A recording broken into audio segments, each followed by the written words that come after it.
Salut à tous, aujourd'hui on va parler de Split, la dernière réalisation de M. Night Shyamalan avec James McAvoy et Anya Taylor-Joy dans les rôles principaux. Donc, trois jeunes lycéennes se font capturer par Kevin, un schizophrène qui développe 23 personnalités, et elles vont devoir trouver un moyen de s'enfuir de chez lui, sachant qu'une nouvelle personnalité un peu bizarre se développe. Donc un des premiers grands défis de ce film, c'est de vraiment faire jouer différentes personnalités à James McAvoy. Donc du coup, ils ont choisi de ne pas mettre les 23 personnalités, mais d'en développer à peu près 8-9, quelque chose comme ça. Et du coup, James McAvoy, il y arrive très bien. Ensuite, au niveau des personnages, on va développer le personnage de surtout Anya Taylor-Joy. Les deux autres vont disparaître après le premier tiers du film.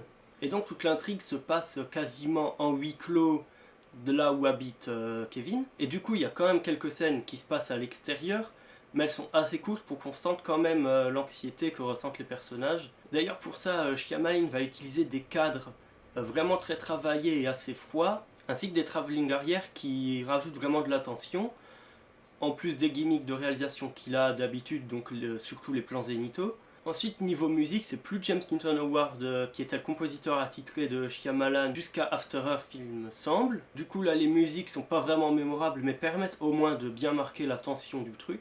Pour ce qui est des lumières, c'est éclairé vraiment de façon très réaliste là où habite Kevin, et c'est un petit peu plus fantasme dans les quelques scènes en extérieur. Par contre, au niveau des décors, le repère donne vraiment une personnalité à chacune des pièces où l'action se passe, parce qu'il se trouve que les personnalités de Kevin vivent pas toutes dans la même pièce selon la personnalité. D'ailleurs, au niveau des personnalités de Kevin, c'est assez bien exploité.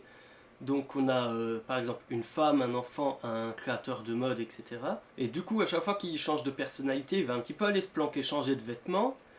Et du coup, ça marque vraiment bien, quoi. Au niveau du rythme, ça met un petit peu de temps à démarrer, mais une fois que c'est lancé, au bout d'une demi-heure, ça part vraiment vite. D'ailleurs, c'est le film le plus long de Shyamalan, et c'est justifié pour vraiment pouvoir développer les personnalités. Niveau scénaristique, c'est bien géré, les setup payoff sont bien foutus. Par contre, pour ce qui est des thématiques de Shyamalan, j'attendais un petit peu plus. Là, on se retrouve face à un film plus axé sur le scénario, mais ce qui est pas mal, on va dire que ça change un peu de ce qu'il a fait avant comme phénomène, etc.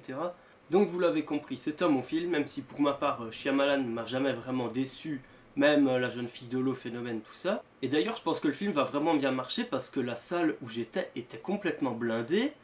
Ça m'était pas arrivé depuis vachement longtemps. Si vous l'avez pas encore fait, je vous conseille d'aller voir Split. Vous pouvez aussi me donner votre avis sur le film dans les commentaires, vous abonner, partager la vidéo. Moi je vous dis à plus.